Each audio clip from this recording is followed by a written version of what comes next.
11 লক্ষ বার পতঙ্গ পিপীলিকা জমিতে থাকতে পারে। এই পতঙ্গ পিপীলিকা হয়েছিলাম আষ্টদা, ছাড়পোকা, মাকড়সা, ওই মধুকূপ, ভ্রমর ইত্যাদি হয়ে আমরা 11 লক্ষ বার ছিলাম। আর এগুলা হতে হতে কোন একবার ভগবত কৃপায় আমি মধুকর হয়ে জন্মাইছিলাম। কি মধুকর? আচ্ছা বাবা, ফুলের মধ্যে তো মধু আছে। আচ্ছা, আমি কি চাইলে সেই মধু আহরণ করে আনতে পারবো? পারবো না। ওই মধুকর সেই ফুলের মধু সংগ্রহ করে আর কেউ এনে সেই মধু সংগ্রহ করে কৌটো ভর্তি করে বাজারে নিয়ে যায় বিক্রি করতে। কারোর কাশি সর্দি হলে সেই মধু গলা সারানোর কাজে লেগে যায়, বাচ্চাদের খাওয়ানোর জন্য কোনো মধু লেগে যায়, আর কোনো মধু আপনাদের মতো গুরু বৈষ্ণবের হাতে পড়লে এটা গোবিন্দের সেবায় চলে যায়, তার অভিষেকে চলে যায়। এখান থেকে আমাকে তিনি একটু কৃপা করলেন, আর একটু স্বীকৃতি প্রদান করলেন। করার ফলে আমি এবার বিহঙ্গম কুলে, পশুকুলে জন্ম নিলাম 3.5 লক্ষ বার। আমি কত পাখি হয়েছি গো বাবা, কাক হয়ে কত মানুষকে অত্যাচার করেছিলাম, শকুন হয়ে কত মৃতদেহ ভক্ষণ করেছিলাম, কত বিষ্ঠা আমি খেয়েছি, কত এঁটো উচ্ছিষ্ট নোংরা আবর্জনায় আমি আমার এই মুখটা দিয়েছিলাম। এই করতে করতে একবার কোন ভাগ্যে আমি ময়ূর হয়ে জন্মাইছিলাম। ময়ূর, ময়ূর কি কাজে লাগে গো? যদিও ময়ূরটার প্রাপ্তি হয়ে যায়, তার দেহাবসান হয়ে যায়, তথাপি ভক্তেরা ঘরে ঘরে ময়ূরের উচ্চতাকে সংগ্রহ করে রাখে। কেন? গোবিন্দের শ্রী অঙ্গে বেদন করার জন্য। ময়ূর উচ্চের বেদন। এইভাবে আমি পাখিগুলো করে একবার ময়ূর হয়ে জন্মায়, সেখান থেকে স্বীকৃতি নিয়েছিলাম। এই করতে করতে স্বীকৃতি লাভ করতে আমি গাভীকুলে, পশুকুলে জন্মেছিলাম। পাখিকুল থেকে আমাকে পশুকুলে পাঠিয়ে দিলেন। কত বাঘ, সিংহ, ভেড়া, মেয়েরা, ছাগল ইত্যাদি হয়েছিলাম। ইত্যাদি হতে হতে শ্রী ভগবানের কৃপায় আমাকে একবার এই গোমাতার শরীরটি দান করেছিলেন। গোরুদ্ধ গোবিন্দ সেবায় লেগেছিল। তাতে করে শ্রী ভগবানের সেবায় যখন আমি স্বল্প স্বল্প করে আমার এই 80 লক্ষ জমিতে স্বল্প স্বল্প করে আমি গোবিন্দ সেবায় লেগেছিলাম বলে ভগবান শেষ পর্যন্ত আমাকে এই দেবদুর্লভ মনুষ্য শরীরটা প্রদান করেছিলেন। এই যে আমরা মনুষ্য শরীরটা পেয়েছি, এটা আমাদের 80 লক্ষ জমির সঞ্চিত সুকৃতির ফল। এখন যদি আমি এই দেহটাকে আবার শোক ভোগ বিলাসের কাজে লাগিয়ে দেই, তাহলে 4 লক্ষ বার মানুষ হওয়ার কথা ছিল। 80 লক্ষ জন্মের পর 4 লক্ষ বার এই মনুষ্য শরীর প্রাপ্ত হওয়ার কথা। কিন্তু যারা এই মনুষ্য শরীর পেয়ে গৌর গোবিন্দের ভজন না করেন,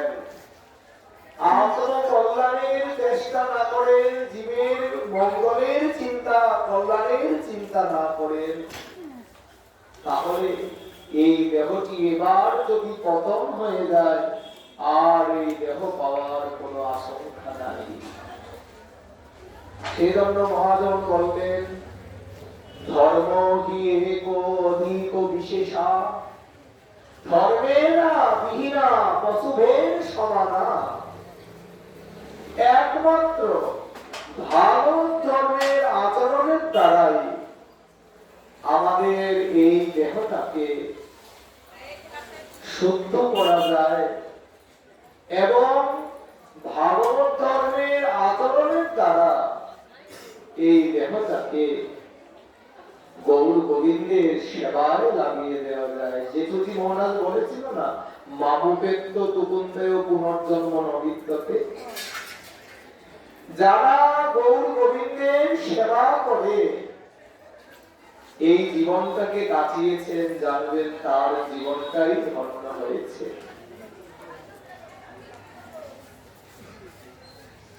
প্রহ্লাদ মহারাজকে যখন সর্বাগারে দেওয়া হয়েছিল, সময় কম ছিল বলে যেহেতু বিশদ বর্ণনা করেননি, সংক্ষেপে চালিয়েছিলেন। জানেন, প্রহ্লাদকে সর্পের ঘরে ঢুকাইয়ে দিয়ে দরজাটা বন্ধ করে দিয়েছিল।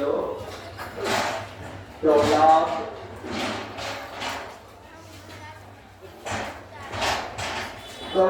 সেখানে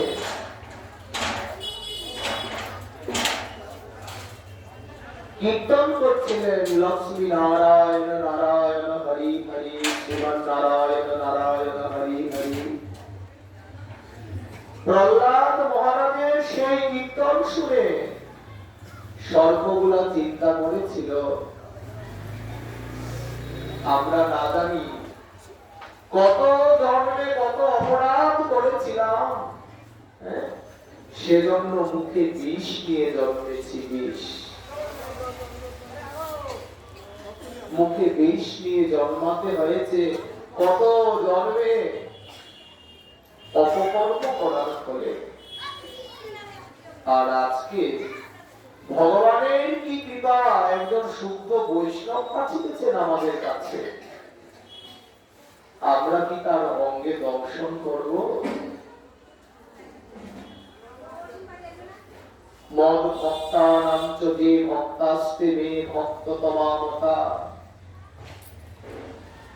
অগস্ত্য ঋষিকে ভগবান বলেছিলেন, অগস্ত্য অহং ভক্ত পরাধীনঃ সত্যন্ত্রৈব দ্বিজ সাধুর্বি গ্রস্ত হৃদয় ভক্তই ভক্তি জনপ্রিয়। হে অগস্ত্য, আমি আমার ভক্তের অধীন, অর্থাৎ পরাধীন। ভগবান ভক্তকে ওনার নিজের থেকে বেশি প্রাধান্য দিয়েছে। নমে ভক্ত চতুর্বেদী মদ ভক্ত সপচ প্রিয় তস্মৈ দেয়ং তত গ্রাহ্যং সচতুর্য যথাহম।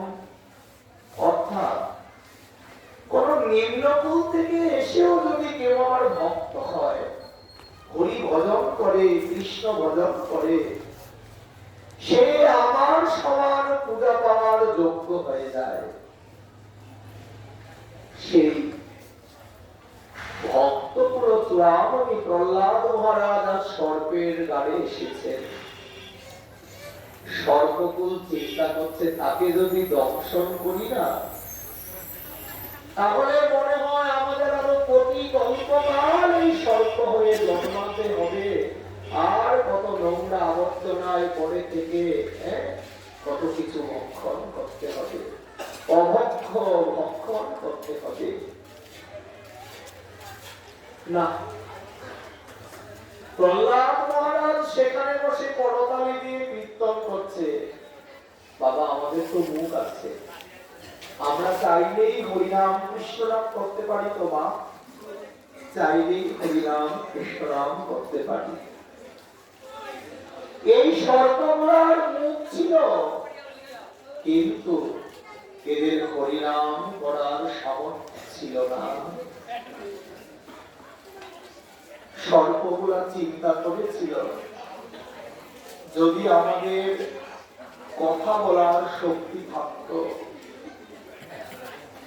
তাহলে এনার সাথে কীর্তনের সুরে সুর মিলিয়ে আমরাও একটু হরিনাম গাইতাম, আমরা একটু ভগবানের কীর্তন করতাম। কিন্তু আমাদের তো ভগবান সে শক্তি দেয় নাই, আমরা তো কীর্তন করতে পারবো না। তাই প্রহ্লাদ যে চোখে চোখে লক্ষ্মী নারায়ণ নারায়ণ হরি হরি করছে, আমরা তার সঙ্গে তার কণ্ঠে সুরে সুর মিলাতে নাই বা পারলাম। সে যেইভাবে কীর্তনের তালে তালে চলছে, আমরা সেইভাবে হেলতে পারি, চলতে পারি। দেখো সর্পের কি চেষ্টা, প্রহ্লাদ মহারাজ কীর্তন গাইছেন আর দুলছেন, এভাবে সর্পগুলো প্রহ্লাদ মহারাজের সাথে এভাবে দুলছে। শাস্ত্র কি বলে? হরিনাম সংকীর্তনে একবার যে নৃত্য করে তার 84 লাখ হরিবল হরিবল হরিবল। এই সর্পগুলা এরা নিজের অজান্তে ওই প্রহ্লাদের সাথে কীর্তনের তালে তাল মিলে নৃত্য করতে করতে এই জন্মটা তো শেষ হয়ে গিয়েছে। পরের জন্মে তারা ভক্ত মা বাবার ঘরে ভক্ত সন্তান হয়ে ভগবানের নৃত্য আনন্দ গীতে বিভোর হয়ে গিয়েছিল। দেখুন, কেউ যদি এক পা ভজনের জন্য বাড়িয়ে দেয় না, ভগবান 2 পা তার দিকে বাড়িয়ে তাকে টেনে নিজের দিকে নিয়ে আসে। এই যে আমরা 7 দিন পরিক্রমা করতে এসেছি, শুধু দুটা কথা শুনে চলে যাব তা নয়, এই কথাগুলা ধ্রুব সত্য। জানেন, আমরা ভগবানকে না যতটুকু ভালোবাসি, ভগবান তার চাইতে আমাদের দ্বিগুণ চৌগুণ 10 গুণ বেশি ভালোবাসেন। আমাদের এই মানব দেহটা দিয়ে যদি আমরা একটু গৌর গোবিন্দের সেবা করি, গোবিন্দ সগুণ রূপে প্রকট হয়ে আমাদের সেই সেবা গ্রহণ করার জন্য চেষ্টা করেন। কি দিয়ে সেবা করব? আমি আমার কাছে তো সেবার উপকরণ নাই, বলছি কিছুই চাই না। তুলসী দলমাত্রে জলস্য চলুকেন বা বিক্রিণীতে সমাত্মানং ভক্ত ভক্তের প্রবৎসলা। গঙ্গার জল তুলসী দিয়া মোরে সেবে যেই জন, তার ঋণ শোধিতে আমি করিয়ে চিন্তন। গুরুদেব বলতেন, আমি কাঙাল, আমার সেবা করার সামর্থ্য নেই, আমার কোন দ্রব্য আনার ক্ষমতা নাই, আমি কি করব? বললেন, ভগবানের সেবার জন্য এই জগতের তেমন কিছু জিনিসের প্রয়োজন হয় না। যাদের কিছুই নাই কিন্তু ভগবানের সেবা করার বাসনা আছে, বলছে আর কিছু লাগবে না। হরে কৃষ্ণ কৃষ্ণ কৃষ্ণ হরে হরে, হরে রাম রাম রাম হরে হরে। এই দাত্রিংশ বর্ণাত্মক হরিনাম যদি কেউ নিষ্ঠার সঙ্গে করে, ভগবান তার সেবা নেওয়ার জন্য বিপুল হয়ে যায়। শাস্ত্র বললেন, নিত্যদিন কমপক্ষে হলেও 1 লক্ষ হরিনাম করতে হবে। অনেকেই বলে, আমি তো ভোগ লাগাই, আমি তো আরতি করি, আমি তো শৃঙ্গার করি, আমি ভোগ লাগাই, নিত্য প্রসাদ পাই। মহাপ্রভু যখন নিমন্ত্রণ এসেছিল, প্রভু কি বলেছিল? যখন দেখলো নিমন্ত্রণের মাত্রা বেড়ে গেছে, প্রভু বলেছিল, আর আমি নিমন্ত্রণে যাব না। সবাই তো মন খারাপ করেছে। আরে যাদের বাড়িতে প্রভু গিয়েছিল এরা তো ভাগ্যবান, কিন্তু আমরা প্রভুকে আনতে পারলাম না। প্রভু তখন বলল, আমি যাব, তবে সবার ঘরে যাব না। কার ঘরে যাবে তুমি প্রভু? যে লক্ষপতি, আমি তার ঘরে যাব। আজ থেকে 550 বছর পূর্বে, হ্যাঁ, লক্ষ তো দূরে থাক, 100 কোটি 100 কোটি টাকার মালিকও খুব কম জন ছিলেন। প্রভু বললেন যে লক্ষপতি আমি তার ঘরে যাব। এখন ভক্তরা বলছে আমরা তো দিনহীন কাঙাল প্রভু, পুরাণে শুনেছি তুমি নাকি কাঙালের ঠাকুর। প্রভু তুমি যদি এখন বলো যে তুমি লক্ষপতির ঘর ছাড়া কারো ঘরে যাবে না, তাহলে প্রভু আমরা যে তোমার সেবা থেকে বঞ্চিত হব। প্রভু তখন বলেছিল এই লক্ষপতি সেই লক্ষপতি নয়, তাহলে কোনটা? যে নিয়ত 1 লক্ষ হরিনাম করে হরিবল হরিবল আর আমাকে ডাকে, আমি তার ঘরে চলে যাই, আমি তার ঘরে গিয়ে তার সেবা গ্রহণে আমি লালায়িত হয়ে যাই। মনে করে এই যে আমাদের বৃন্দাবনে সনাতন গোস্বামী চরণ সাগর মল্লিক উপাধিতে ভূষিত ছিলেন হুসেন শাহের কাছে, সেই সাগর মল্লিক উপাধি কি পরিত্যাগ করে দিয়ে দিনহীন কাঙাল হয়েছিল। ওমা ধনী হলে পবিত্র পাওয়া যায় না। ধন প্রাপ্তির লালসা আর ধনের অহংকার, এই 4টা অভিমান ধনীর মধ্যে থাকে বলে ধনী ব্যক্তির ভগবত প্রাপ্তি হয় না। শাস্ত্রে বলেছে ধনী ব্যক্তির ভগবত প্রাপ্তি হয় না, কৃপণ ব্যক্তির ভগবত প্রাপ্তি হয় না, আর সূচিবাই যাদের মধ্যে আছে সেই ব্যক্তিরও কোনোদিন ভগবত প্রাপ্তি হয় না, আর সুখের কোনোদিন ভগবত প্রাপ্তি হয় না। এই 4 জনকে ভগবত প্রাপ্তিতে বাধক বলেছেন। কে কে? সুখের ব্যক্তির ভগবত প্রাপ্তি হয় না, সূচিবাই ব্যক্তির ভগবত প্রাপ্তি হয় না, ধনী ব্যক্তির ভগবত প্রাপ্তি হয় না, আর কৃপণ ব্যক্তির ভগবত প্রাপ্তি হয় না। এই 4 জনের ভগবত প্রাপ্তিতে বাধা আছে। জানেন সনাতন গোস্বামী চরণ রাজমন্ত্রী সনাতন হুসেন শাহের অর্থমন্ত্রী ছিলেন। অর্থমন্ত্রীর পদ ছেড়ে দিলেন যেদিন থেকে একবার আমার মহাপ্রভুকে দেখেছেন। মহাপ্রভুর প্রেমের বাতাস ওনার অঙ্গে লেগে গিয়েছিল। প্রভু আকর্ষণ করে রূপ সনাতন দুজনার মাথায় 2টি চরণ তুলে দিয়েছিলেন। সেদিন থেকে আর সনাতন গোস্বামীর কাজে মন বসল না, রূপ গোস্বামী আর গেলেন না। অর্থমন্ত্রীর পদটাকে ছেড়ে দিয়ে মহাপ্রভুর কাছে চলে গেলেন। মহাপ্রভু বলেছিল সনাতন তোমার এত বৈরাগ্য এত দৈন্যতা কিভাবে গিয়েছিল জানেন? 2 গুচ্ছ তৃণ করি 1 গুচ্ছ দন্তে ধরি পড়িল গৌরাঙ্গ পদতলে। প্রভু কয় সনাতন দৈন্য ছাড়ো, তোমার দৈন্যে থাকে মম বুক। কথাটা হয়তো বুঝতে পারেনি। 2 গুচ্ছ দন্তে করি, ঘাস কারা খায় গো? পশু ঘাস খায় না।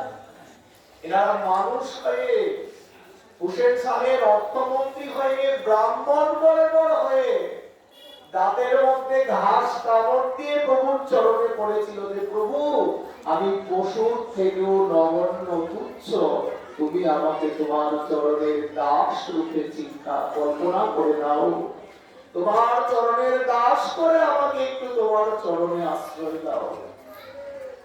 কতটা ধন্যতা থাকলে আমার নিতাই চৈতন্যকে পাওয়া যায়।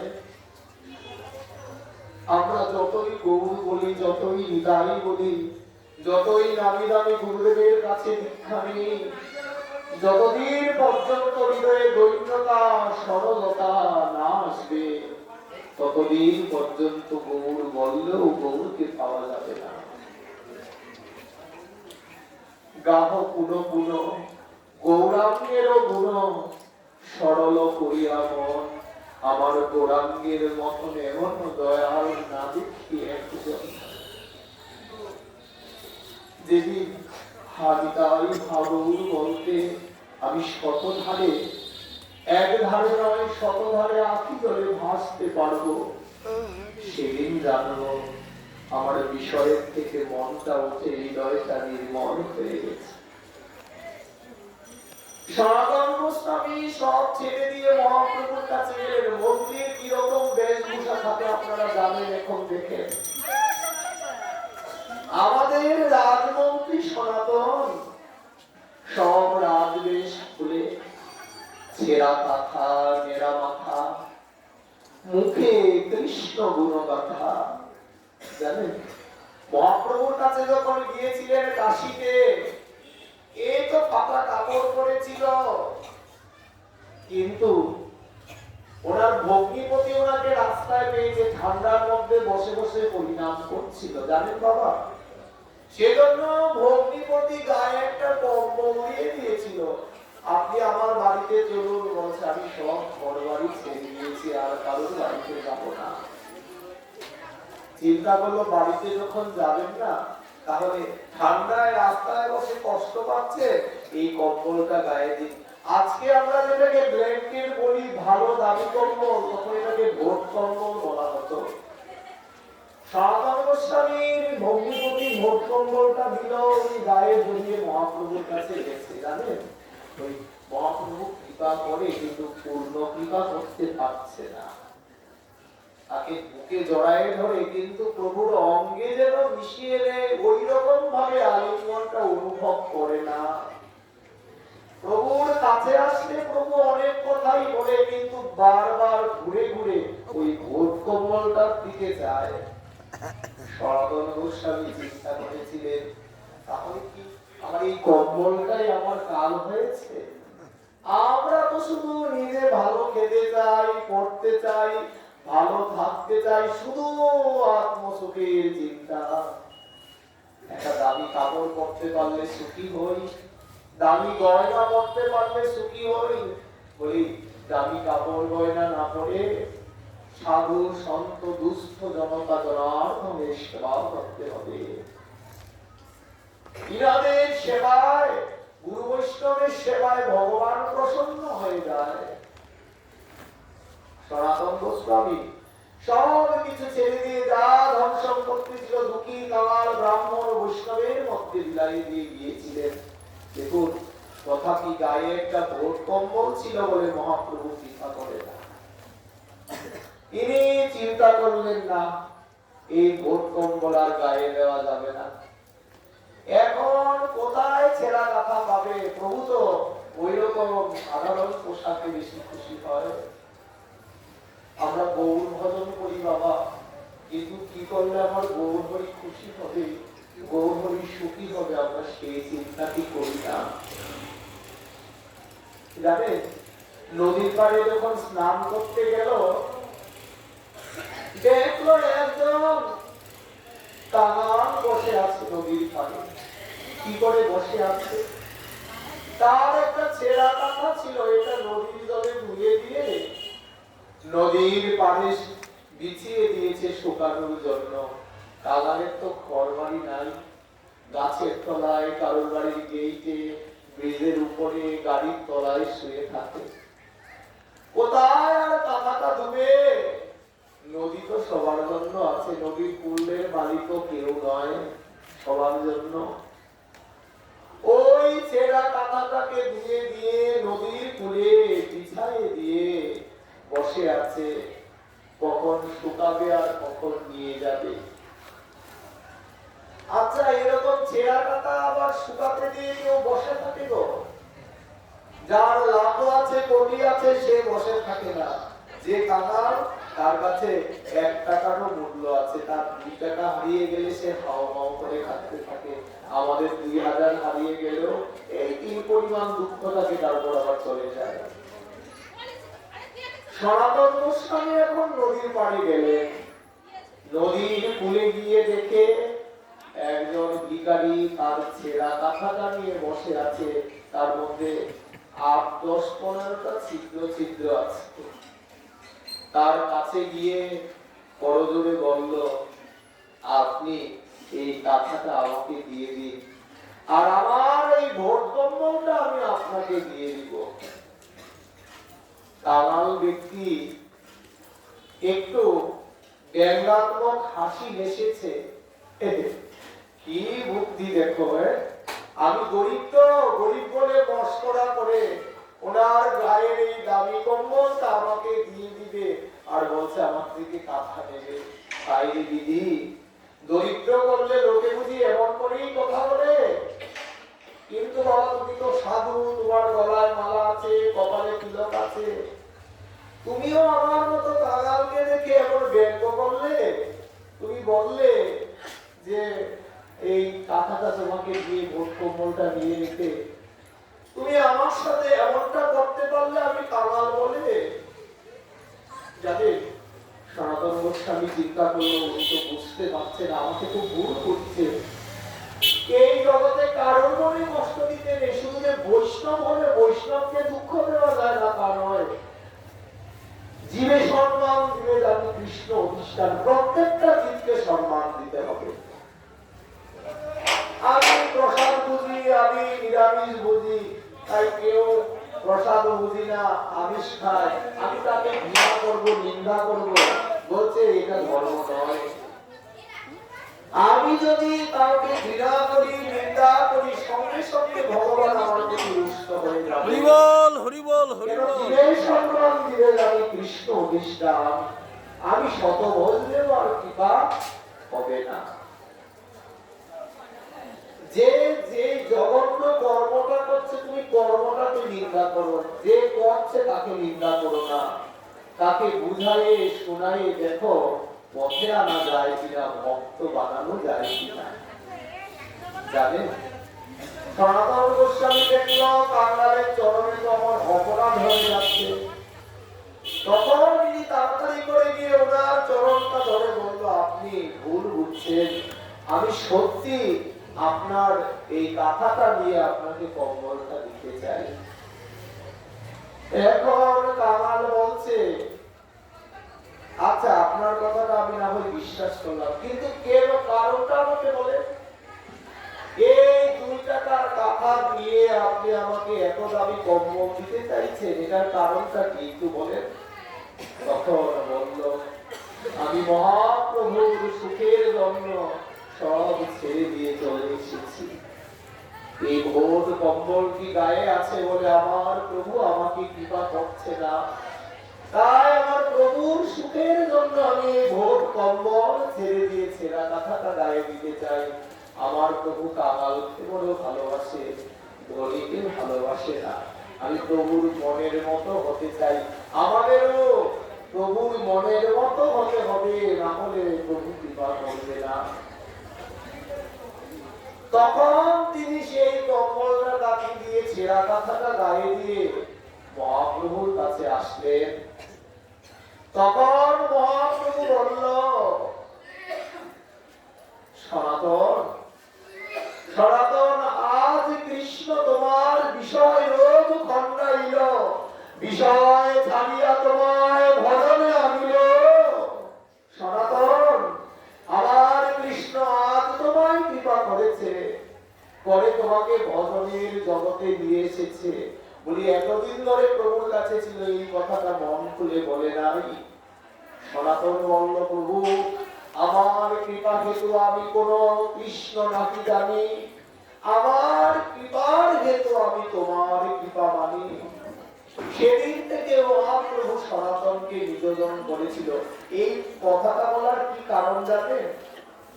আমরা অনেকেই চেষ্টা করি আমার টাকা পয়সা গুলা জমিয়ে রাখবো, আমার ভালো শাড়ি গয়না পরবো, ভালো সাজবো। বলছি যতটুকু জীবনযাত্রা চলার জন্য প্রয়োজন ততটুকু রেখে বাকিগুলা গৌর গোবিন্দের সেবায়, গুরু বৈষ্ণবের সেবায় যদি লাগিয়ে দেওয়া যায়, তাহলে এগুলা কাজে লাগবে, তাহলে এগুলা কাজে লাগবে। 1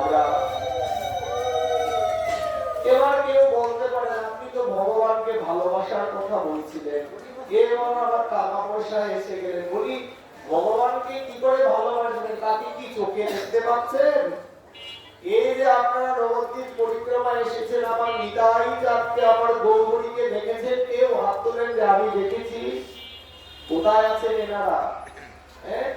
বলছে ভগবান নিজ মুখে বলেছে, বৈষ্ণব হৃদয়ে মোর নিয়ত বিশ্রাম, গোবিন্দ কহে মম বৈষ্ণব পরাণ। আমি আমার ভক্ত বৈষ্ণবের হৃদয়ের মধ্যে বিশ্রাম করি। কোন ভক্তে, কোন বৈষ্ণবে? যারা সমস্ত কিছু আমার ওই পদার বিন্দে সমর্পণ করে দিয়েছেন, যারা আমাকে ছাড়া আর কিছু বোঝে না, আমাগত প্রাণ, আমি সেই রকম ভক্তের হৃদয়ে বাস করি। আচ্ছা, যারা ভগবত চরণে সমর্পিত হয়ে যায়, এদের ভাবটা কেমন থাকে এটাও তো জানতে হয়। চলুন আজকে আমরা একটা ভক্তের প্রসঙ্গ দ্বারা সেই ভাবটিকে শ্রবণ করি। যারা গৌরবে, আমরা দেখুন সবাই সংসারী জীব, গৃহের থেকে এসেছি, কদিন সাধু বৈষ্ণবের সঙ্গ করবো, আবার দেহের মধ্যে ফিরে যাব। তো সেখানে থেকে কি করে ভগবানের হওয়া যায়, আমরা সেটাই প্রসঙ্গ দিয়ে শ্রবণ করব। আপনারা নিশ্চয়ই ভক্তমাল গ্রন্থের নাম শুনেছেন। আমার গুরুদেব বলতেন, যার মনে আছে গোলমাল সে বড় গিয়ে ভক্তমাল।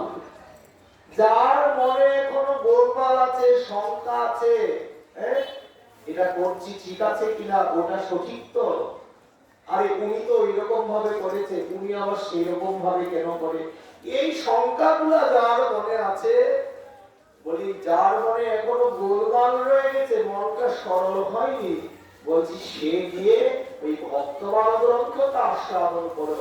ভক্তমালের চরিত্রগুলো আস্বাদন করলে তখন কোনটা সঠিক আর কোনটা বেঠিক বোঝা যাবে। তো সেই ভক্তমাল গ্রন্থে নাভাজি একটি চরিত্র লিখেছেন, সেই চরিত্রটির নাম হচ্ছে জনাবাইয়ের চরিত্র। তার চরিত্র জনাবাই। কোথায় ছিল বাড়ি? ওই মহারাষ্ট্রে ছিল। এই মহারাষ্ট্রে আমার ভগবানেরই একটা স্বরূপ আছে, যেই স্বরূপ মূর্তি সেখানে পূজা হয়, তার নাম হচ্ছে বিঠ্ঠল ভগবান। কীর্তন আছে, বিঠ্ঠলা বিঠ্ঠলা পাণ্ডুরঙ্গা বিঠ্ঠলা। ওই বিঠ্ঠল ভগবান শ্রীকৃষ্ণেরই একটি রূপ। ওই মহারাষ্ট্রে সেই বিঠ্ঠল ভগবানের স্বরূপটি আছে। পান্ডেরপুরের বিঠ্ঠলনাথের বহু প্রচার। আমরা যেমন কৃষ্ণ ভজন করি, বৃন্দাবনে যাই, বৃন্দাবন আমাদের ধাম, জয় জয় রাধারাম বৃন্দাবন ধাম, কৃষ্ণ সুখ বিলাসের নিধি। সেরকম করে যারা ওই বিঠ্ঠলনাথের ভক্ত, তারাও পান্ডেরপুরে যায়। এখন সেখানে কোন এক অভাগিনী মায়ের ঘরে একটা কন্যারত্ন জন্মেছিল। নাভাদেবী তার ভক্তমাল গ্রন্থে বলছে। আচ্ছা, অভাগিনী মা হইল কেন? অভাগিনী মা বলার পেছনে কারণটি হচ্ছে, তার মা যখন গর্ভবতী হয়েছে, তার কিছুদিনের মধ্যেই তার বাবা মরে গিয়েছিল। কতটা দুঃখী, বাবার মুখটাও কোনোদিন দেখেনি। এবার যখন সেই মেয়েটি প্রসব হচ্ছে, প্রসব হওয়ার সময় তার মারও মৃত্যু হয়ে গেল। বাবাকে তো কোনোদিন চোখেও দেখিনি, জন্মানোর সঙ্গে সঙ্গে মাও মরে গেছে। মানে এক কথায় তার মতো দুঃখী আর জগতে কেউ নাই। জানেন কারা ভগবানের ভজনটা বেশি করে? যারা খুব উঁচু মার্গে গিয়েছে, সন্ত সাধু হয়েছে, দেখলে তাদের জীবন চরিত্রটা পড়ে কোনো না কোনো বিশেষ একটা দুঃখ তারা পেয়েছে, কোনো না কোনো বিশেষ একটা আঘাত পেয়েছে, না হলে তো এই সংসার থেকে সমাজের মনটা উঠবে না।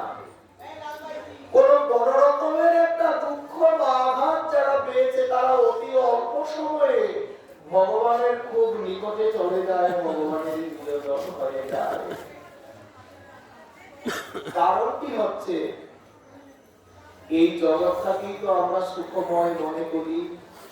ওই যে মহাজনের পদে বলে, সংসার সেবিলি গোড়ানা ভজিলি না শুনিলি সাধুর কথা।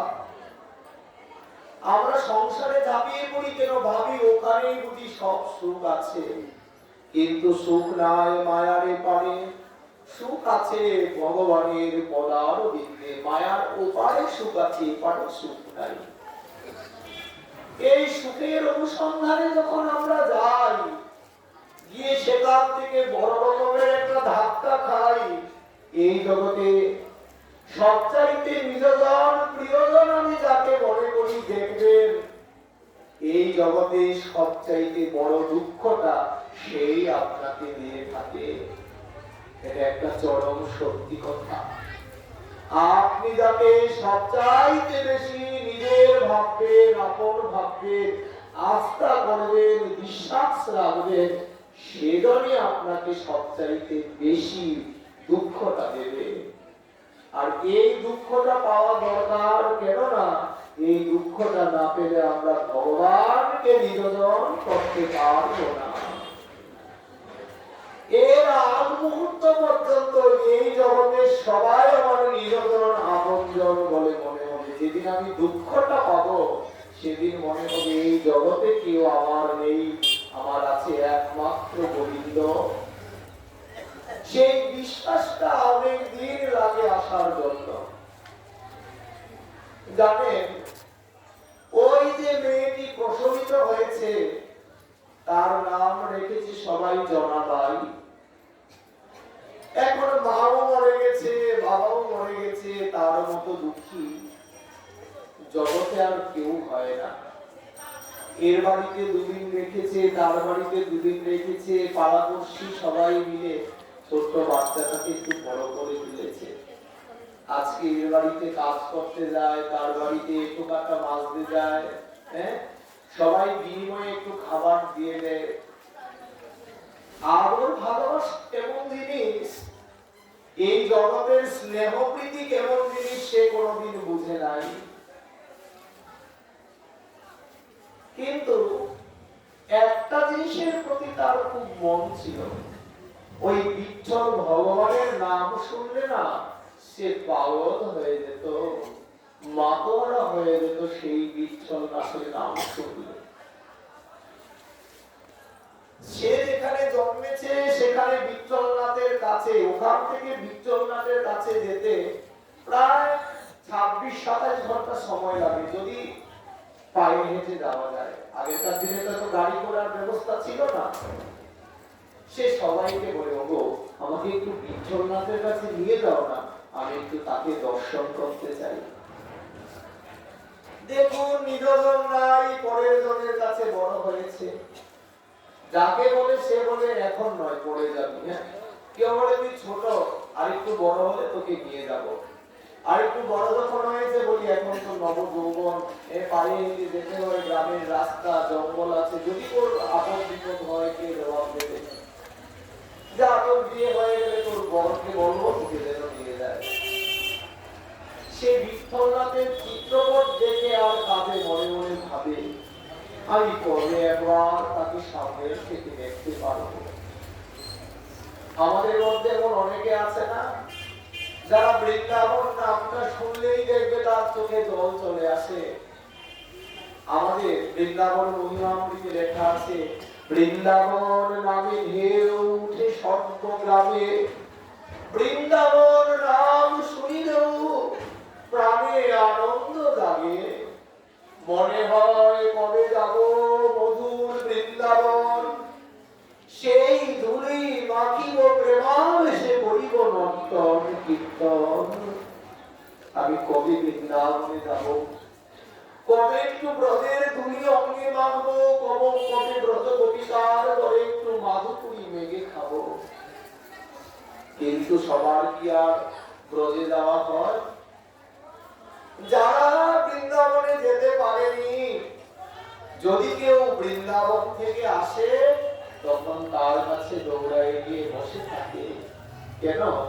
যদি বৃন্দাবনের কথা বলো না, সে বৃন্দাবন কেমন শুনেছি। বৃন্দাবনের তরুলতা তারাও না কয় কৃষ্ণ কথা। বৃন্দাবনের পশু পাখি তারাও বলে নাকি হরি হরি।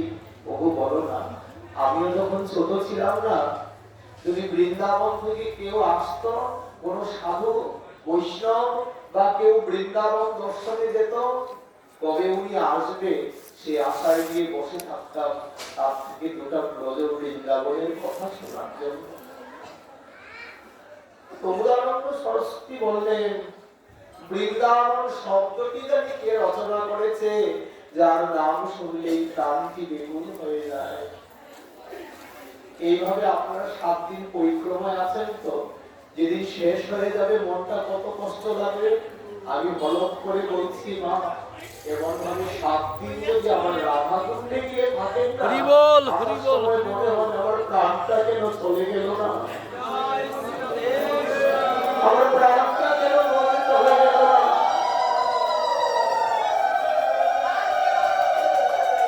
এই সংসারে আমাকে কেন টিকতে হচ্ছে? আমার ব্রজে যদি এই দেহটা রয়ে যেত। জানেন, বৃন্দাবন শব্দটাই এমন, শুনলেই না প্রাণটা বিমূঢ় হয়ে যায়, মনে হয় আমি ব্রজে চলে যাই। সেই প্রকারে ওই বালিকাটির মনোভাব। বালিকাটি সবাইকে বলে, ওগো আমাকে একটু নিয়ে যাও না, আমি একটু আবার বিচ্ছল নাককে দর্শন করব।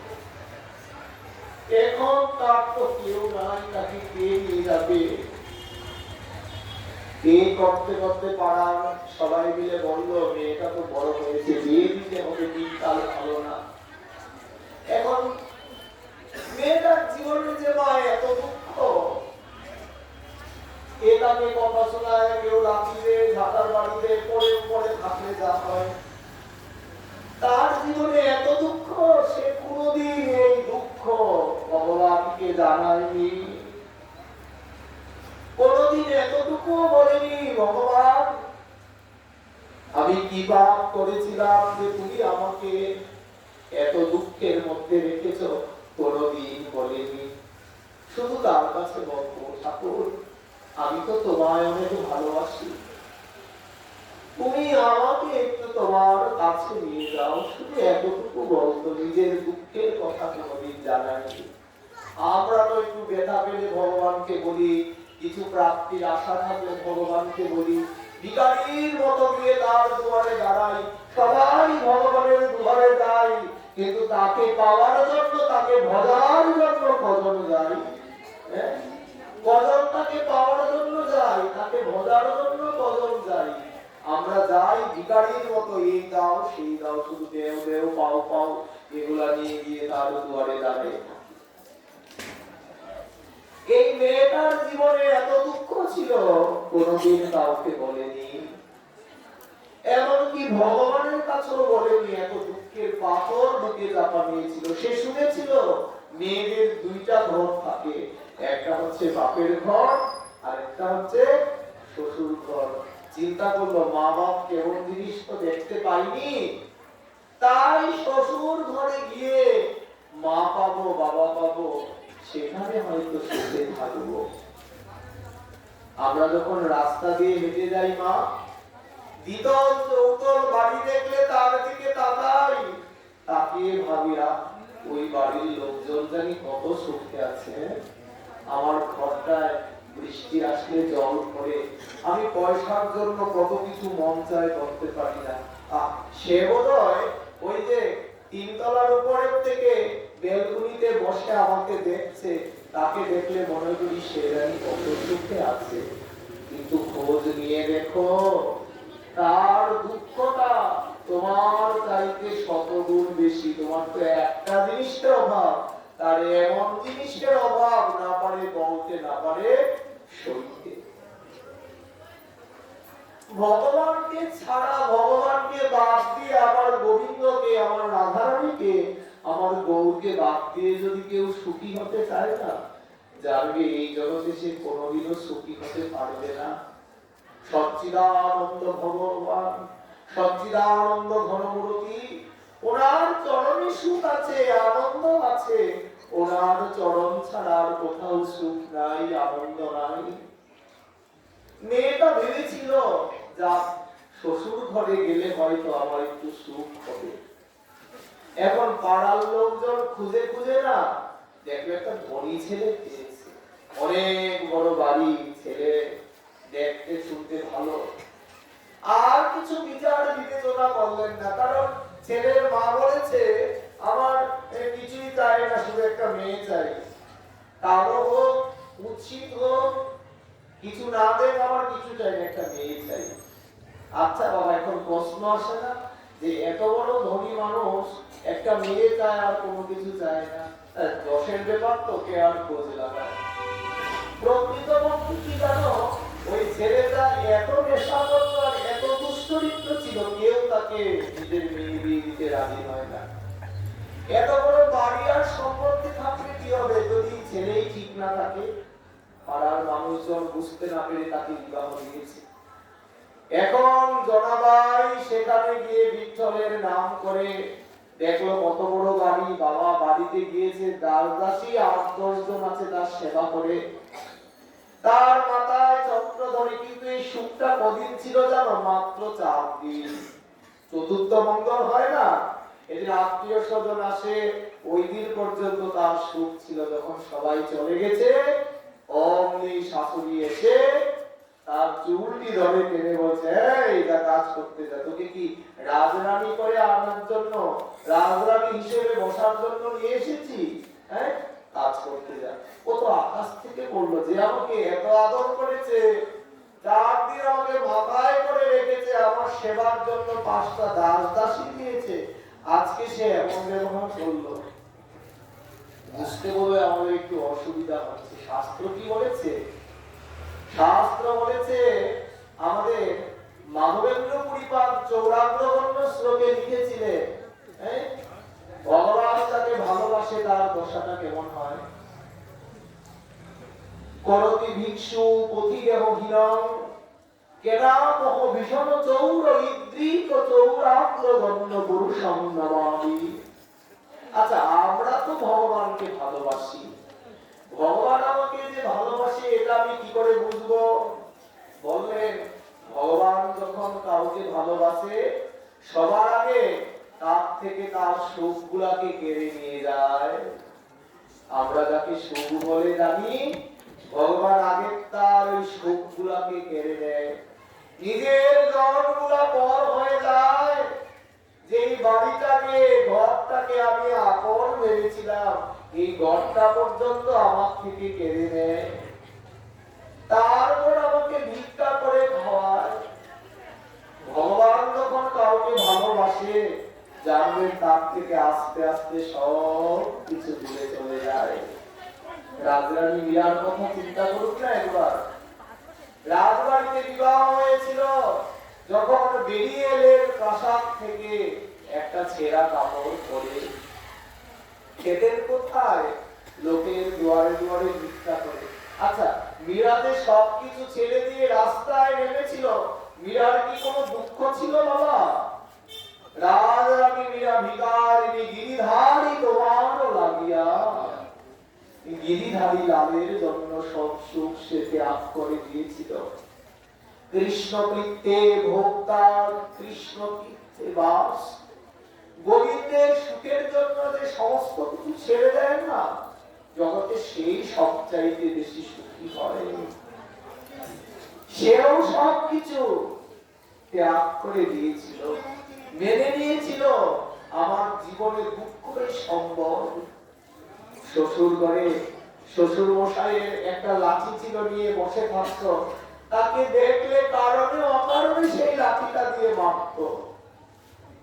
শাশুড়ির কাছে যদি বলতো, মা আমি সারাদিন কাজ করেছি, একটু খেতে দাও, তার ওই চতুর্থ মঙ্গলের পরের দিন থেকে সবগুলো কাজের লোক কেউ ছেড়ে দিয়েছে। সারা বাড়ির সব কাজ তাকে করতে হয়। জানেন শাশুড়ি মায়ের কাছে গিয়ে যখন বলতো একটু খেতে দাও, জনাবাইয়ের শাশুড়ি বলতো ওই রে কল পাড়ে একটা বালতি আছে, লোকজন বেশি তো, জমিদার বাড়ি, সবাই খেতে বসলে কিছু না কিছু কারোর ভালো লাগে না, বেশি হয়ে যায়, ওগুলা নিয়ে ওই কলের পাড়ের বালতিটার মধ্যে জমায়।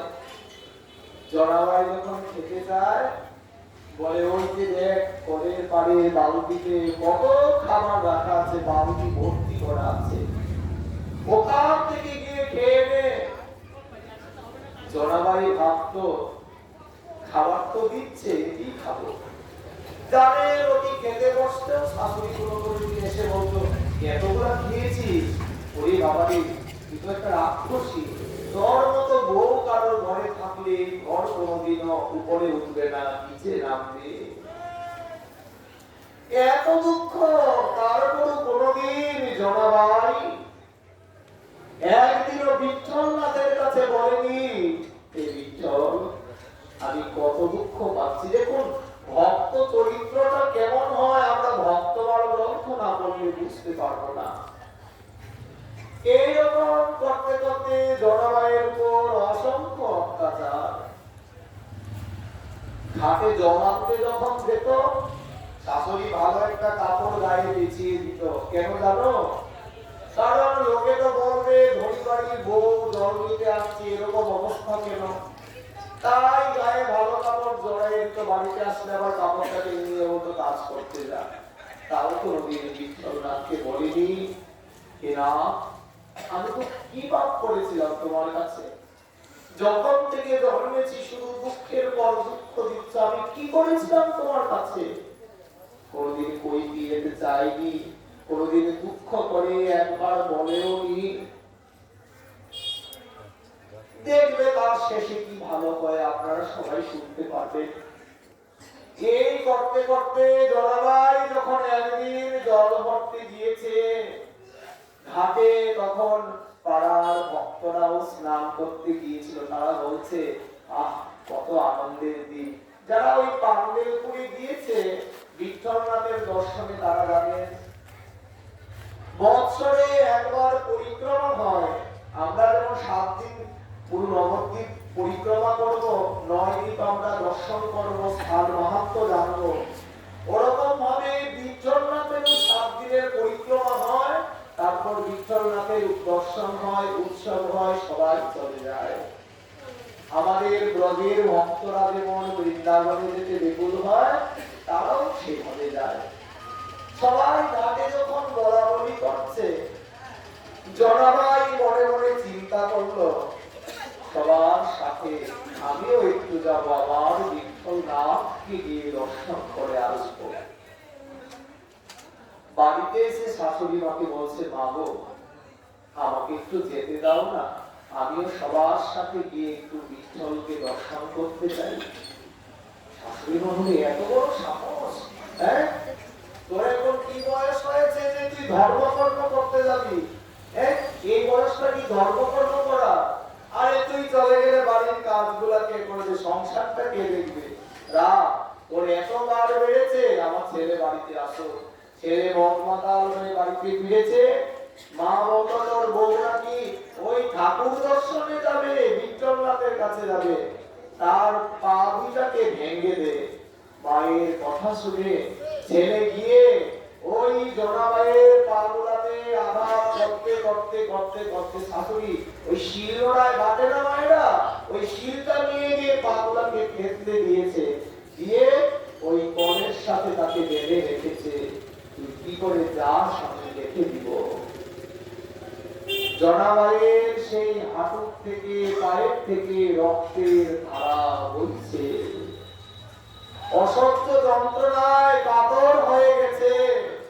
জানেন তাও একবারও বিঠ্ঠলনাথকে বলেনি যে হে ভগবান আমাকে আর কত দুঃখ দেবে, কেন আমার এই দুঃখ একবারও ঠাকুরের কাছে বলে নাই। যখন জনাবাইয়ের পা গুলাকে নোড়া দিয়ে ছেঁচে ছেঁচে দিয়েছে, চিৎকার করছে, অসহ্য চিৎকার। ওই মন্দির থেকে বিঠ্ঠলনাথের দক্ষিণ নয়ন দিয়ে জল ঝরে পড়ছে। ভগবান বললেন, আমি দুটা জিনিস সইতে পারি না। কি সইতে পারি না? আমার ভক্তকে যদি কেউ অপমান করে, আমি ভক্তের অপমান কি সইতে পারি না। আর যদি আমার ভক্তের নয়নের জল পতিত হয়, আমি ভক্তের নয়ন জলটাও সইতে পারি না। রঘুনাথ দাস গোস্বামী তাদের জীবন চরিত্রে লেখা আছে, জানেন? 56 দণ্ড রাত্রি দিনে রাধা গোবিন্দ চিন্তনে, 2 দণ্ড সুতি থাকে শয়ন রাধা গোবিন্দ দেখে, 1 দণ্ড বৃথা নাকি যায়। জানেন দাস গোস্বামী কত হরিনাম করত? কত হরিনাম করত বাবা? রোজ দিন নামাচার্য ঠাকুর হরিদাস 3 লক্ষ হরিনাম করতে। আর আমাদের রঘুনাথ দাস গোস্বামী রাধা কুণ্ড তটে বসে রোজ দিন 9 লক্ষ হরিনাম করতেন। 9 লক্ষ। তাও কেমন ভাবে জানো? প্রেমিক ছিলেন তো। একবার কৃষ্ণ বলতেই চোখে জল, কাঁদতে কাঁদতে দাস গোস্বামীর চোখে ঘা হয়ে গিয়েছে। রাধা কুণ্ড তটে পড়ি সঘনে নিঃশ্বাস ছাড়ি, হা রাধে বলে ডাকে উচ্চেশ্বরে। রাধে রাধে বলে ডাকতেন। তার এত নয়নাশ্রু বিগলিত হলো, চোখে ঘা হয়ে গেছে। একদিন রাধারানী এসে দাঁড়িয়ে গেছে স্বর্ণমুখে।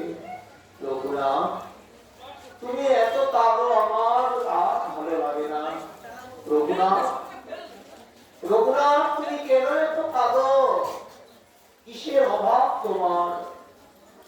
জগতে তো অভাব ছাড়া কেউ কাঁদে না। এই জগতে যার অভাব আছে সেই তো কাঁদে, অভাব ছাড়া কেউ কাঁদে গো? দাস গোস্বামী উনি রাধারানীকে বললেন, প্রাণেশ্বরী, তোমার নামটা এত মধুর, মধুরাতি মধুর, যে তোমার নাম লইলেই আমার চোখে জল চলে আসে। আর জানো, তোমার নাম লইতে লইতে কাঁদতে আমার এত ভালো লাগে, তাই আমি খালি তোমার নাম লইতেই আমার চোখে অশ্রু আসে। রঘুনাথ দাস গোস্বামীর কথা শুনে শ্রীমতী রাধারানী বলছে, প্রেমিক কি এমন হয়? প্রেমিক কি এমন হয়? সেই দাস গোস্বামীকে রাধারানী বলছে, রঘুনাথ, রঘুনাথ, তুমি আর কেঁদো না। জগতে সবাই আমাকে কেন ডাকে? রাধারানীকে ডাকলেই তো গোবিন্দকে পাওয়া যায়। তাই আমি আমার কৃষ্ণ গুণনিধি দাস থেকে তোমাকে দিয়ে দিলাম, তুমি কৃষ্ণ নিধি নিয়ে নাও। তাও তুমি কেঁদো না। রঘুনাথ গোস্বামী বলছে, প্রাণেশ্বরী, তোমার কৃষ্ণকে আমার চাই না। তোমার কৃষ্ণ চাই না? জগতে সবাই কৃষ্ণকে পাওয়ার জন্য বেকুল হয়ে যায়, আর তোমার বুঝি কৃষ্ণকে চাই না? বলছে, যতক্ষণ তুমি পাশে থাকবে ততক্ষণ তোমার পাশে থাকা কৃষ্ণকে চাই, তুমি না থাকলে পাশে তোমার কৃষ্ণকে চাই না। কেন? বলি, তুমি না থাকলে সে কত অঙ্গ ভঙ্গি করে, কখনো চক্র ধারণ করে, কখনো গদা ধারণ করে, কখনো মল্লযুদ্ধ করে। আর তুমি কাছে থাকলে বিভঙ্গ হয়ে বাঁশি নিয়ে দাঁড়িয়ে থাকে। তাই বিভঙ্গ হয়ে বাঁশি নিয়ে তোমাকে পাশে থাকা গোবিন্দকে চাই। কি বোঝাতে চেয়েছে? যে যুগল কিশোরের দর্শন চাই, তোমাকে ছাড়া গোবিন্দকে চাই না। তা দেখুন, রঘুনাথের নয়নের জলে রাধারানী এসে দাঁড়িয়ে যেতেন। ওই ভক্তের নয়নের জল সইতে পারে না। এই যে বিঠ্ঠলনাথের ভক্ত আজকে কাঁদছে, বিঠ্ঠলনাথের দক্ষিণ নয়নে অশ্রু ঝরছে। লক্ষ্মী দেবী বিঠ্ঠলনাথের পাশে দাঁড়িয়ে বলছে, ভগবান, তোমার চোখে জল ঝরছে কেন? বলল, দেখো আমার ভক্তের কিরকম স্বভাব। তার জীবনে কোনোদিন সুখ ছিল না, কিন্তু সে একটি বারের জন্য কোনোদিন আমাকে বলেনি আজকে সে আমার দর্শন করতে আসবে। সেই কথাটা তার বাড়িতে জানিয়েছিল, সেজন্য তাকে মেরে তার হাত পা গুলা ভেঙে দিয়েছে। আমরা যারা কৃষ্ণ ভজন করি, আমাদের কি অনেক সুখ আছে? যেদিন থেকে গোবিন্দকে জানতে পেরেছি, গোবিন্দকে ভজন করব বলে একটা চিন্তা নিয়েছি, সেদিন থেকেই তো কত যন্ত্রণা আমাকে সে গ্রাস করেছে গো। আমার নিরজনী আমার নামে কত অপবাদ দেয়, আমাদের দেখলে নিন্দা করে। তাই বলে কি আমি আমার গোবিন্দকে ছেড়ে দিয়েছি? ভক্তের জীবনে সংকল্প থাকে, প্রয়োজন হলে প্রাণ ছেড়ে দেব, প্রাণ যায় বচন না যায়, প্রাণ ছেড়ে দেব, কিন্তু কোনদিন আমার ভক্তি পথ থেকে ভজন থেকে আমি দূরে সরব না। এখন বিঠ্ঠল ভগবান লক্ষ্মী দেবীকে বলল, দেবী আমি যাই। আরে তোমার অনুষ্ঠান উৎসব এসে গেছে, লাখো লাখো ভক্ত তোমাকে দর্শন করতে আসবে, তুমি বলছো মন্দির থেকে চলে যাবে, কোথায় যাবে? বলে আমার ভক্তের এরকম বিপদ, আমি যদি না যাই আমার ভক্ত বৎসল নামের কলঙ্ক হবে, আমাকে আমার ভক্তের কাছে যেতে হবে। জানে ভগবান এসে দাঁড়িয়েছে আজ জনাবাইয়ের ঘরে। জনাবাইয়ের কাছে এসে সই সই সইয়ে মূর্ছিত হয়ে গেছে। তো এত ভাবে পশুরা এত ভাবে মেরেছে তাকে, মূর্ছিত হয়ে গেছে। ভগবানের ডাক শুনে তার চোখ খুলল, কে তুমি? আমাকে চিনতে পারছো না? আমি তোমার সই হই। জনাবাই হেসে বলল, আমার তো এই জগতে কেউ নাই, আমার সই কোথা থেকে তুমি আসলে? আমি তো তোমাকে চিনি না। তুমি আমাকে চিনবে না? তুমি যে জলের ঘাটে জল আনতে যেতে, আমি রোজ তোমাকে দেখতাম, তুমি আমার সাথে কথা বলো না, ভাবতাম তুমি অনেক ধনী ঘরের বউ, আমি কামালিনী, আমার সাথে কথা বলবে, তুমি বলো না বলে আমি বলি না, কিন্তু আমি তোমাকে মন থেকে নিজের সই বলে মেনে নিয়েছিলাম। তো আজকে আমার ঘরে তুমি আসলে, আমার কত বিপদের দিন, তুমি এসেছো, তোমাকে তো একটু জল বাতাসাও খেতে দিতে পারছি না। যখন নিজের পাগুলা থেতলে দিয়েছে, ভেঙে দিয়েছে, ভগবান সই হয়ে এসে তার কাছে দাঁড়িয়েছে, সে চিন্তা করছে তাকে একটু সেবা করতে পারলাম না, একটু কিছু খাওয়াতে পারলাম। ভগবান বলছে, জনা আমার কিছু চাই না, একটা কাজ করো, তোমার বিঠ্ঠল ভগবানকে দর্শন করার খুব বাসনা, তাই না?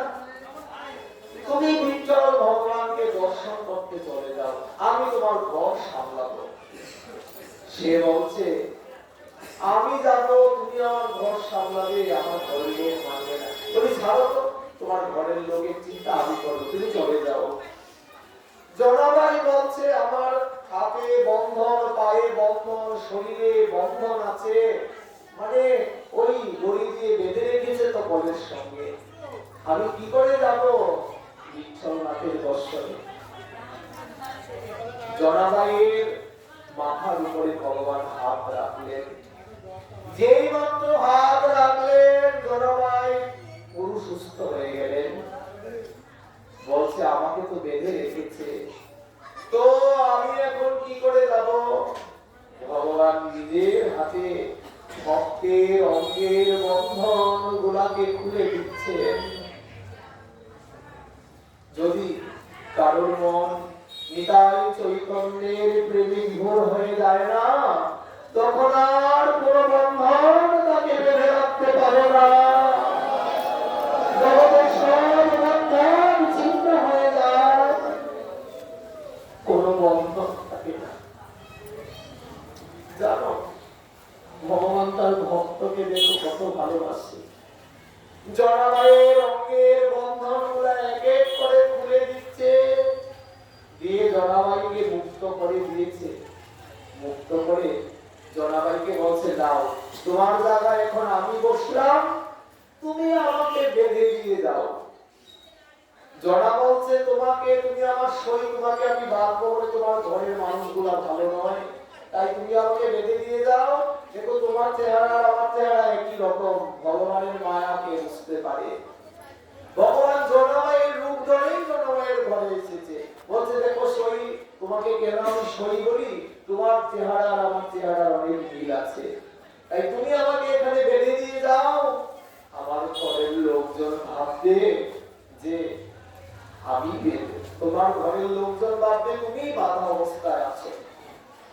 এখন ভগবান জনাবাইয়ের জায়গায় বসলেন, আর জনাবাই ভগবানকে একটার পর একটা বন্ধন দিচ্ছই, তাকে যেমন করে বেঁধেছিল।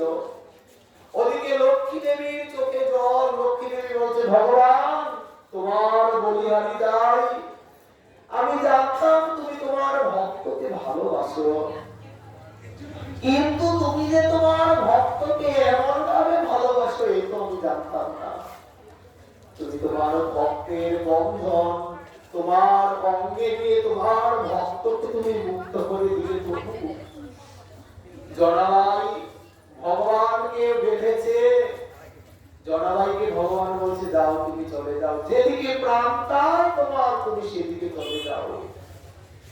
জনাবাই চলে গেলেন, সবার সঙ্গে দিয়ে মিশলেন, কিবা মধুর কীর্তন হচ্ছে, কখনো বিঠ্ঠলনাথের কীর্তন, কখনো হরে কৃষ্ণ কৃষ্ণ কৃষ্ণ হরে হরে, হরে রাম রাম রাম হরে হরে, সেই মহামন্ত্রের কীর্তন হচ্ছে, সকলের সাথে নাচছে গাইছে আনন্দ করছে। জানেন জনাবাই আনন্দ কাকে বলে জীবনে কোনোদিনও পায়নি, আর কৃষ্ণ নামে তো কি আনন্দ, তার কোনো তুলনা হয় না। সকলে প্রাণ ভরে নৃত্য কীর্তন করছে, জনাবায়ু তাদের সঙ্গে নৃত্য কীর্তন করছে আর যাচ্ছে, বাচ্চা হরি নামে এত আনন্দ, কৃষ্ণ নামে এত আনন্দ, এত সুখ, আহা আমি তো জানতাম না। এই বলে সকলের সাথে নৃত্য আনন্দ কীর্তন করতে করতে চলে যাচ্ছে। জনাবাইয়ের আনন্দে আত্মহারা হয়ে গেলেন। এখন জনাবাই বিঠ্ঠলনাথের মন্দিরে চলে গেলেন। গৌর হরি বল। জনাবাই বিঠ্ঠলনাথের মন্দিরে চলে গেছেন সব ভক্তের সাথে, নর্তন কীর্তন করতে করতে গিয়ে বিঠ্ঠল ভগবানের দুয়ারে দাঁড়িয়েছেন। দাঁড়িয়ে বসুন বাবা, হরিনাম করুন, বসুন। যখন বিঠ্ঠলনাথের দুয়ারে গিয়ে দাঁড়িয়েছেন, সেই বিঠ্ঠলনাথের সৌন্দর্য দেখে তার মনটা বিভোর হয়ে গেছে। ভগবান তুমি এত সুন্দর, তুমি এত সুন্দর, আমি তো জানতাম না। আমরা তো এই জগতে চারিপাশকে সৌন্দর্য ভেবে সেই সৌন্দর্যকে চোখের মধ্যে ভরে রাখি, আরে ভগবান কত সুন্দর, সেই জিনিসটাকে আমরা কোনোদিন দেখেছি? जिनके महिमा इतनी सुंदर वो कितना सुंदर होगा, नाम है तेरा तारनहारा, कब तेरा दर्शन होगा। जिनके महिमा इतने सुंदर वो कितना सुंदर होगा, जिनके प्रतिमा इतनी सुंदर वो कितना सुंदर होगा, वो कितना सुंदर होगा। যার নাম নিয়ে তো আনন্দ লাগে, যার ভক্তদের দেখলে প্রাণটা আনন্দে ভরে যায়, চোখে জল চলে আসে। না জানি তার দর্শন যেদিন আমাদের হবে, আমার প্রাণ কত আনন্দ মুখরিত হয়ে যাবে, কত বেকুল হয়ে যাবে আমার প্রাণ। জনাবাই বিঠ্ঠলনাথের দুয়ারে গিয়ে দাঁড়িয়েছেন। বিঠ্ঠলনাথের সৌন্দর্য দর্শন করে বলছে, ঠাকুর তুমি যদি কৃপা করে আমাকে আমাকে তোমার দুয়ারে নিয়ে এসেছো। আজ আমি তোমার কাছে একটা জিনিস চাইবো, আমাকে দিতে হবে। এখন বিট্টলনাথ বলছে, আমার কাছে তো তুমি কোনোদিন কোনো কিছু চাওনি, আজকে তুমি আমার কাছে চাইছো। জনা, তুমি যা চাইবে আমি তোমাকে তাই দেবো, বলো তোমার কি চাই। জনাভাই বলল, ভগবান সত্যি যদি তুমি আমাকে কিছু দিতে চাও তাহলে এই দাও, তোমার সেই উপমাধুর্য দর্শন করতে করতে যেন আমার প্রাণ চলে যায়, আমাকে যেন আর এই সংসারে ফিরে যেতে না হয়। তোমার দর্শনে যেন আমার প্রাণ চলে যায়। যাবে, ভক্তের কথা ভগবান রাখে। জনাবাই ভগবানকে দর্শন করে তৎক্ষণাৎ প্রাণ ছেড়ে দিলেন। চিন্তা করা যায়, ভগবানের জন্য, ভগবান ভক্তের জন্য নিজের স্থান ছেড়ে দিয়ে ভক্তের ঘরে চলে যায়। আমরা কি পারি না তাকে আপন করে নিতে? আমরা এই জগতে সবাইকে আপন করতে ব্যস্ত হয়ে যাই। যেদিন আমার রাধারানীকে, আমার গোবিন্দকে আপন করে নিতে পারবো, সেদিন আমার রাধারানী, আমার গোবিন্দ আমার দুয়ারে এসে দাঁড়িয়ে যাবে। জনাবাই বলল, তোমাকে দর্শন করতে করতে যেন আমার প্রাণ চলে যায়। জনাবাইয়ের প্রাণটি চলে গেল। সবাই হাহাকার করছে, এমন কজনার ভাগ্যে হয় যে ভগবত দর্শন করতে করতে প্রাণ চলে যায়। এখন তার গ্রামের 2-4-5 জন তো এসেছে, এরা বলছে ভালো হয়েছে, মরে গেছে, জীবনে কোনোদিন সুখ পায়নি, ভগবত দর্শন করে প্রাণ নিয়েছে, ভালো হয়েছে। সবাই বলছে তাকে এখন তাকে বাড়ি নিয়ে যেতে হবে। গ্রামের কেউ কেউ বলছে কার বাড়িতে নিয়ে যাবে তাকে, যেই বাড়ি থেকে তাকে আগেই বের করে দেওয়া হয়েছে, কতবার কত দুঃখ দিয়েছে, তাকে এখানেই দাহ করে দাও, এখানেই তার সংস্কার করে দাও। সবাই মিলে তাকে সেখানেই অন্তিম সংস্কার করে দিচ্ছে। এখন লক্ষ্মী দেবী চিন্তা করলো, আরে আমার স্বামী তো তার ঘরে গিয়ে তার স্বরূপ ধারণ করে তার সংসার করছে, আর সে এখানে এসে মরে গিয়েছে, আমার স্বামীকে আমি কি করে পাবো? লক্ষ্মী দেবী তাড়াতাড়ি গিয়ে ওই মন্ত্র বলে ওই চিতার উপর জল ছিটিয়ে দিয়েছে, দিয়ে পুনরায় তাকে জীবিত করে তুলেছে। সেই লক্ষ্মী দেবীকে বলছে, জনাবাই বলছে, হে লক্ষ্মী দেবী, আপনি কেন আমাকে বাঁচিয়ে তুলেছেন? আমি তো ভগবান দর্শন করে প্রাণ ছেড়ে গিয়েছিলাম। ওই জনা, তোমাকে ওই সংসারে আবার ফিরতে হবে। বলে আমি আর সেই সংসারে যাব না। ও বিষয় সুখের মুখে তুলে দিয়া ছাই, বিষয় সুখের মুখে তুলে দিয়া ছাই, নগরে মাগিয়া খাবো নাম লয়া নিতাই। আমি আর এই সংসারে ফিরে যাব না।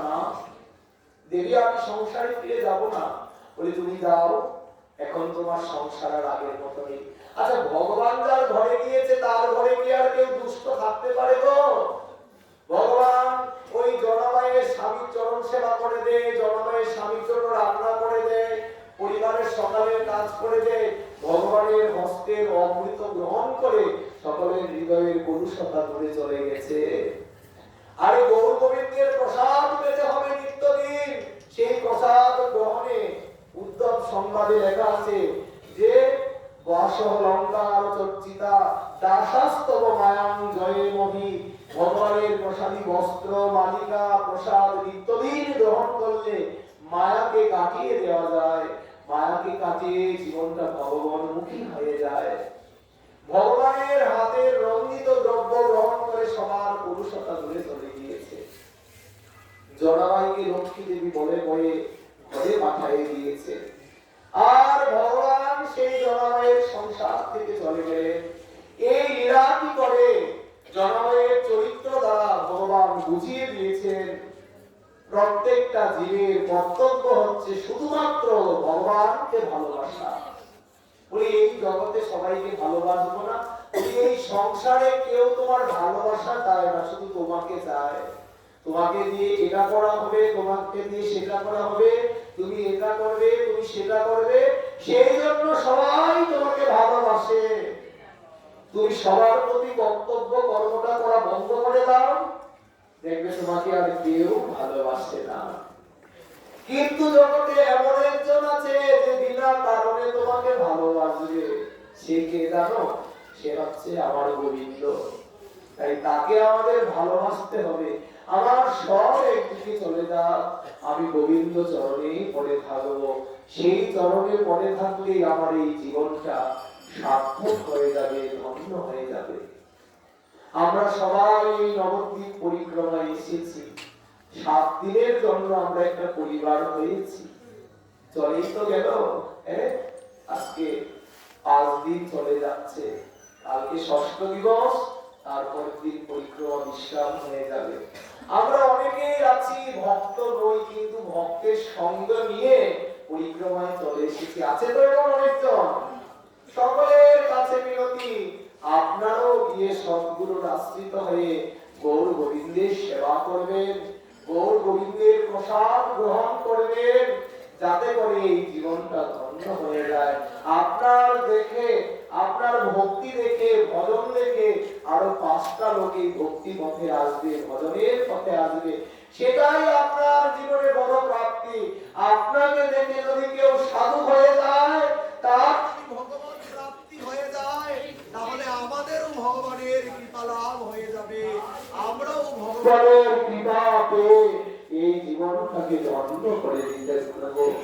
তাই দেখুন, ভক্তের সঙ্গে চললে কি লাভ? ভক্তের সঙ্গে চলে আজ আমার নবদ্বীপ পরিক্রমা হয়ে গেল, ভক্ত সঙ্গ করে আজ কৃষ্ণ কথা শোনা হয়ে গেল, ভক্ত সঙ্গ করে আমাদের নিতাই গৌরের প্রতি প্রেমটা বেড়ে গেল।